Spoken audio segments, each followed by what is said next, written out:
This is move 3, and black is dead lost. But what's shocking is that after d4 d5, knight c3, knight f6 and bishop f4, the most common move, all the way up to 1600 rating on the Lichess database, loses on the spot.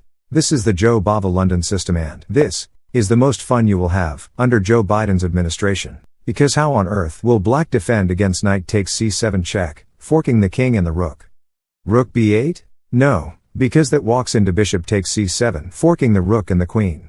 The best move for black in this position is to give away a pawn via e5, blocking the bishop's view of c7, but pawn takes threatens the knight, and after knight e4, a natural move, white uncorks a level of nastiness dirtier than my midnight search history on Friday.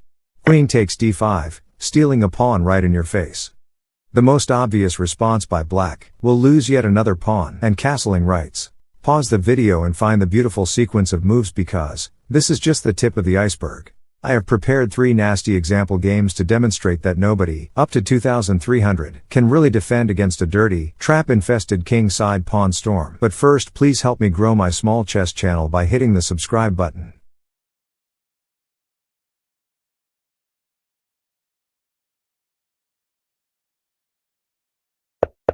This is the Joe Bava London system. And after knight f6 and bishop f4, this wise beginner avoids all knight b5 shenanigans by playing the move, c6. e3 protects d4 and opens the way for the bishop. A solid setup for black in this position, borrows an idea from the well-known Caro-Kann defense. Black develops his bishop to f5, and then makes an impenetrable pyramid of pawns. Impenetrable? Let's find out. f3. Yes, as soon as you see bishop f5, f3 is the move that prepares all forms of insanity on the king side. e6 completes the pyramid, and g4 initiates the kingside pawn storm. Bishop retreats and h4 comes with a simple threat, h5, and the bishop is gone. So black responds with h6, giving the bishop an escape square on h7. Bishop d3, because it's usually a good idea to gain an extra move by trading a piece that has moved twice for yours that has moved only once. Granted, the pieces are of equal value, of course. You do not want to trade your queen for a bishop that has moved 5. You know what? I won't insult your common sense with that explanation. Takes, queen takes, and after bishop d6 and knight e2, black commits the aforementioned inaccuracy.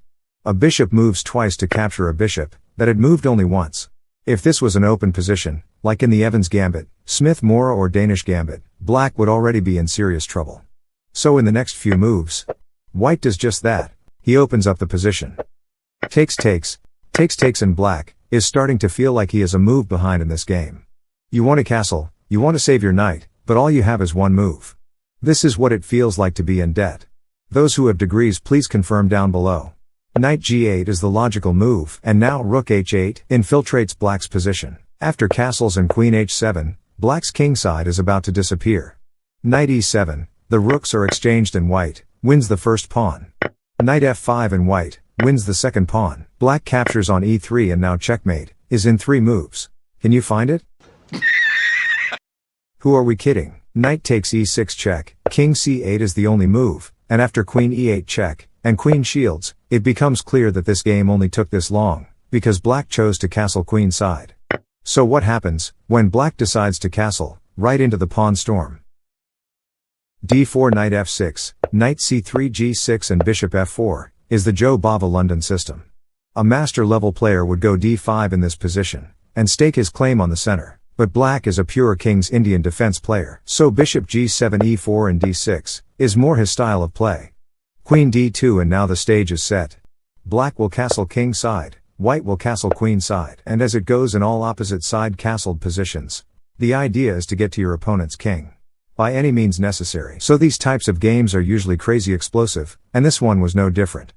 Black develops his knight, and again, our old friend f3 is on the board. You should have an idea what's about to happen. Only this time, black's king is stuck on the stormy side of the board. But what's the best way to attack this solid kingside defensive setup? This bishop is the glue that's holding the entire structure together. So what you need is a queen and bishop battery on this diagonal, and a rook and pawn combination on this file. The idea here is bishop h6 undermining the glue, then h4 and h5 to break open the position. Note that knight takes h5 is often a huge blunder because of rook takes h5, and if pawn takes, queen g5 and checkmate is inevitable. A simple attacking line here is takes takes, takes takes, queen check, and checkmate. But it won't always be this smooth in practice, so let's see how this game went. After f3, black played a6 preparing his own pawn storm. Bishop h6 and b5. Both players understand the mission. First to the opponent's king, wins. So white plays which move?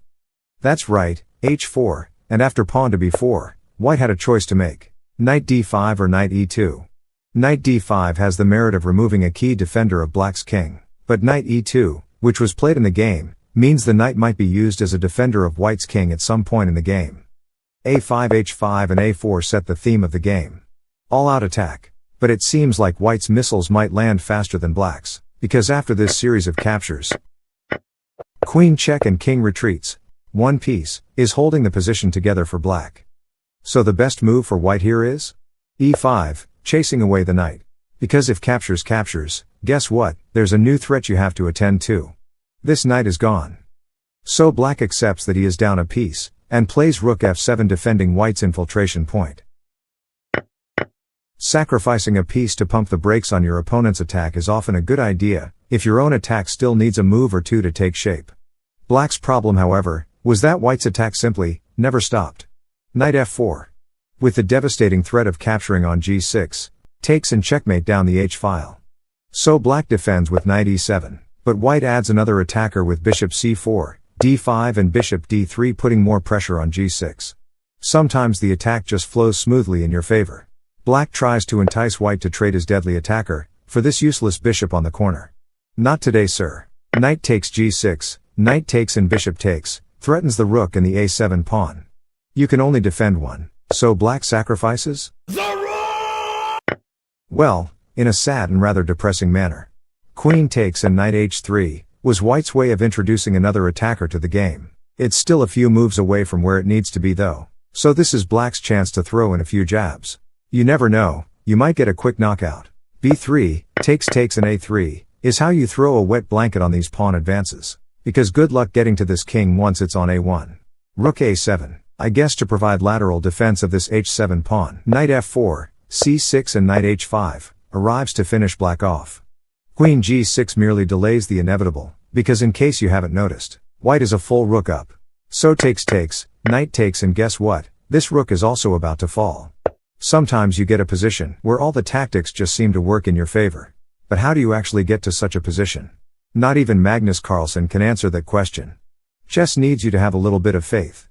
You obey chess principles in the opening, have the correct plan in the middle game, and you trust that the gods of chess will reward you with a beautiful position at the end. Rook h8 check, king e7 and rook h7 check, wins the rook. A normal person would resign here. If not, you have my go-ahead to promote 7 queens and end the game in a brutally sadistic fashion. But white was a religious man, a Jehovah's Witness if I'm not mistaken, so he found a quick way to put his opponent out of his misery. Rook e5 and g5 is a poetic end in the theme of the aggressive Joe Bava London kingside pawn storms. But can you get away with this craziness against an equally aggressive, master-level opponent? The only guarantee is that there will be blood on the board.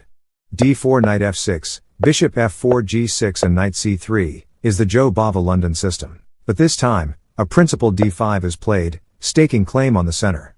You do this so your enemy pieces don't have an easy path via the center straight to your king. Chess principles protect you from threats you are not yet strong enough to see. Like when your parents tell you to stay away from that one girl, but you don't listen to them, because they voted for Joe. You know what, this is a bad example. Anyway, white settled for e3, since e4 loses a pawn.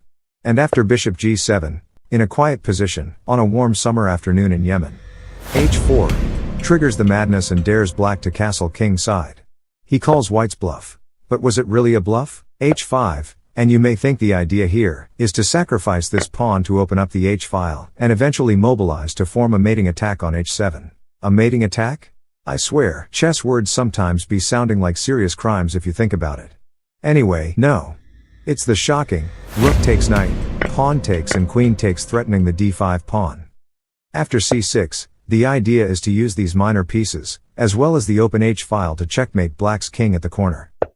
So black plays f5 to avoid mate, but the knight begins his journey towards black's king. Queen e8.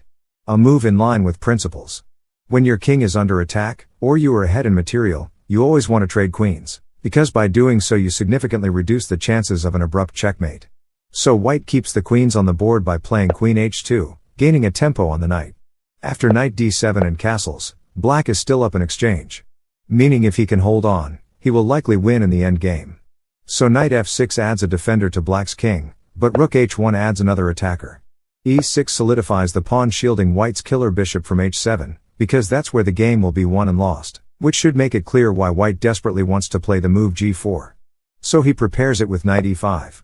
Black resists with h5, but after our old friend f3, g4 is inevitable. White decided to shift his focus to the queen side. c5, black ignores, and after c4 and bishop retreats, pawn to b5, was black's way of skillfully combining defense with attack. This is a high-level chess game. You can tell when players understand that pawn takes pawn is not a forced move in a chess position. So after saying that, naturally, the next move by white here was? Yes, pawn takes pawn, with the simple idea of h6, bishop h8 and h7 check, knight takes and checkmate. Black played knight d7, so that after h6, his bishop isn't forced to go to h8. In fact, it captured on e5, takes and king h7, is a fancy defensive tactic called the imposter pawn. Because instead of this pawn being a tool in white's attacking arsenal, black uses it as a defensive shield, and a good one at that, because unlike a black pawn, this one can never be captured by white. If only the g-file was closed, black's king would have been safe and sound. But rook g1 is a nasty move, because how on earth do you defend against rook g7 check, king h8 and rook e7 discovered check, winning the queen? Rook f7 was played. But rook g7 check anyway, because if takes, pawn takes discovered queen check, and black's king will be butchered in a brutal fashion. Black opts for a more dignified death with king h8. Rook f7 check, and after king g8, can you find the two simple moves that made me wish life was as easy as chess? Like, find checkmate in two simple queen moves. But can you find a girlfriend in 2 moves? How do I pay my rent in 2 moves? What's the best way to grow this YouTube channel, and how can I get it done in 2 moves? So the best way to get something done, if it holds near and dear to you that you like to be able to, anyway.